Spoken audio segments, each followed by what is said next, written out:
अगर बुढ़ापे में डांस देखेगा तो बेटा वैसा होगा ही, वो दुष्कर्मी हो जाएगा। जो डीजीपी हैं बिहार के विनय कुमार, जब वो ललकारते हुए ये बात कहते हैं तो यकीन मानिए कि कई नेता और नेता पुत्रों की खटिया खड़ी हो गई होगी। जब वो कहते हैं कि गाल पर नोट चिपका दिया, लड़की के गाल पर नोट रख दिया, तो यकीन मानिए कि गोपाल मंडल जैसे विधायकों को कपकपी आ गई होगी कि राज्य का डीजीपी अब खुले तौर पर उनके मुद्दे पर बोल रहा है। राज्य के डीजीपी का किसी मुद्दे पर बोल देना ही अपने आप में बड़ी बात है। और विनय कुमार जब खुलकर बोलते हैं तो हमें लगता है कि अगर बिहार को एक दो दशक पहले जो इस प्रकार का डीजीपी मिल गया होता तो शायद अश्लीलता को लेकर जो इतना बड़ा संकट पैदा हुआ है, इतना बड़ा संकट पैदा होता ही नहीं। विनय कुमार इधर बोल रहे होते हैं, तब तक उधर सीपीआईएम के एक विधायक है सत्येंद्र यादव, वो आकर तुरंत पलटवार कर देते हैं। वो कहते हैं कि जो डीजीपी हैं वो अपनी मानसिकता का परिचय दे रहे हैं अपने मानसिकता का। वो कहते हैं विधायक जी कि सांस्कृतिक कार्यक्रम बिहार में होते रहते हैं, मनोरंजन से लोगों को दूर नहीं किया जा सकता। अब विधायक जी सत्येंद्र यादव को कौन बताए कि मनोरंजन में और लड़कियों के गाल पर अगर कोई नोट रखे तो इन दोनों में अंतर होता है। डीजीपी साहब ने क्या कहा और कैसे डीजीपी साहब के बोलने से बड़े बड़े नेता और नेता पुत्र बिलबिला उठे, आपको सब कुछ बताएंगे। लेकिन उससे पहले हमारा नमस्कार स्वीकार करिए। हमारा नाम मोहित कुमार सिंह है। डीजीपी विनय कुमार इस वक्त पर बिहार पुलिस के मुखिया हैं। बिहार पुलिस के मुखिया होने के नाते उनका दायित्व भी बहुत बड़ा है। और बिहार पुलिस का मुखिया पहली बार इतनी गंभीरता से, जहां तक हमें याद है कि अश्लीलता को लेकर के इतने प्रखर तौर पर इतना मुखर होकर के बोल रहा है और सघन अभियान चला रहा है। डीजीपी विनय कुमार कहते हैं कि कई जगहों पर महिलाओं की तरफ से पुलिस के से फोन करके मदद मांगी जाती है। कहा जाता है कि आप लोग हमको यहां से निकालिए, यहां पर पार्टियों में ऐसा डांस ऐसे गानों पर कराया जा रहा है कि हम लोगों से अब यह सब नहीं हो पाएगा, और पुलिस जाकर के उनको वहां से निकालती है। विनय कुमार की बात क्या यह गलत है? एकदम सही बात है, वाकई में होता है डांसरों के साथ। और लोग वैवाहिक कार्यक्रम में जहां पर अपने घर की महिलाएं होती हैं वहां पर भी अपने लिमिट को भूल जाते हैं। बाकायदा विनय कुमार इसका जिक्र करते हैं कि तिलक जैसे कार्यक्रम में जो ऑर्केस्ट्रा की लड़कियां होती हैं, जो डांसर्स होती हैं, उनके साथ ऐसे गानों पर डांस कराया जाता है कि यह सब कुछ बेहद गलत लगता है। वो जिक्र करते हुए कहते हैं कि अगर पिता बुढ़ापे में डांस देखेगा तो बेटा दुष्कर्मी होगा ही। हालांकि इस बात को लेकर के हो सकता है कि चर्चा हो सकती है कि इस बात में जो विनय कुमार ने कहा है वो कितना सही कितना गलत है, लेकिन उनके कहने का मतलब गलत नहीं था। उनके कहने का तात्पर्य यह था कि अगर वैसे गानों पर बाप बेटा एक साथ खड़े होकर एंजॉय करें, घर की महिलाएं एंजॉय करें, और तब उन्हीं महिलाओं को कल दिक्कत हो तो यह गलत बात है। वहां पर महिलाओं को इसका प्रतिरोध करना चाहिए। वो बकायदा एक कार्यक्रम में बोल रहे थे, वहां पर महिलाएं थी चारों तरफ। वो महिलाओं को कहते हैं कि आप लोग इसका प्रतिरोध करिए, आपके अंदर इतना आत्मविश्वास होना चाहिए, इतनी शक्ति होनी चाहिए कि अगर कहीं ऐसा गाना बजे तो आप लोग इसका विरोध करें, और आप लोग यदि इसका प्रतिरोध करेंगे तब ये चीजें सुधर सकती हैं।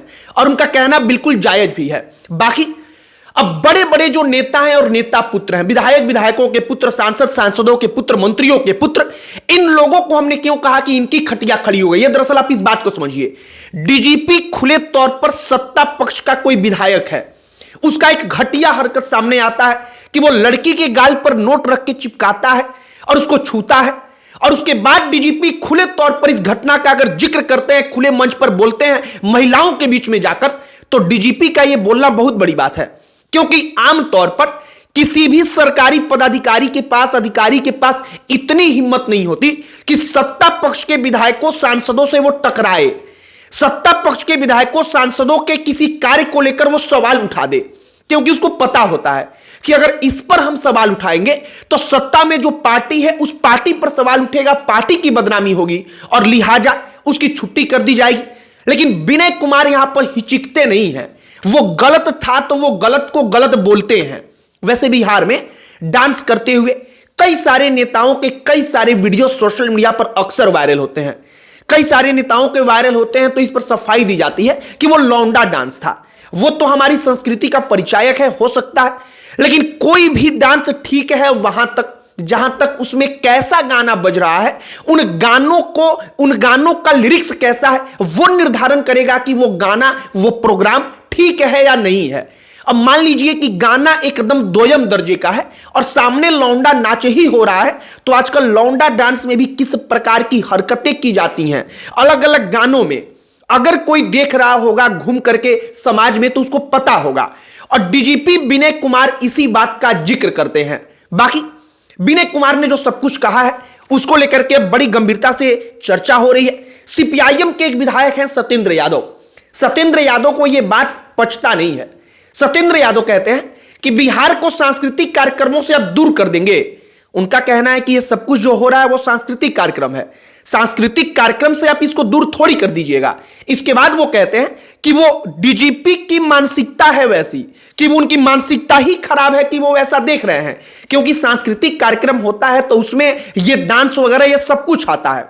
लेकिन यहां पर एक सवाल है सत्येंद्र यादव जी से कि सांस्कृतिक कार्यक्रम वो होता है जहां पर कोई गाना ऐसा बजे जिसका अर्थ आप अपने साथ भी, अपनी पत्नी, अपनी बेटी, अपनी मां, हर किसी के साथ बैठ करके उसको सुन सके, उसको अर्थ सहित अगर कोई पूछ दे तो आप उसका व्याख्या कर सके।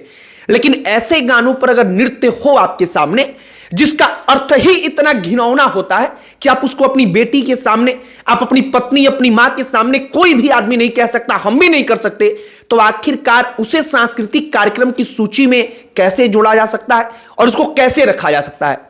बाकी डीजीपी विनय कुमार पिछले कुछ दिनों से सख्त गानों को लेकर, भोजपुरी गानों को लेकर, जो सार्वजनिक परिवहन है, बस हुआ, ऑटो हुआ, इन तमाम जगहों पर जो गाने बजते थे, चौक पर, चौराहे पर अगर कोई गाना बजा रहा है, वो गाना अश्लील है, गाने का बोल दुर्वर्थी है, तो इन तमाम चीजों को लेकर स्ट्रिक्ट आदेश जारी हुआ है कि स्ट्रिक्टली कार्रवाई करना है।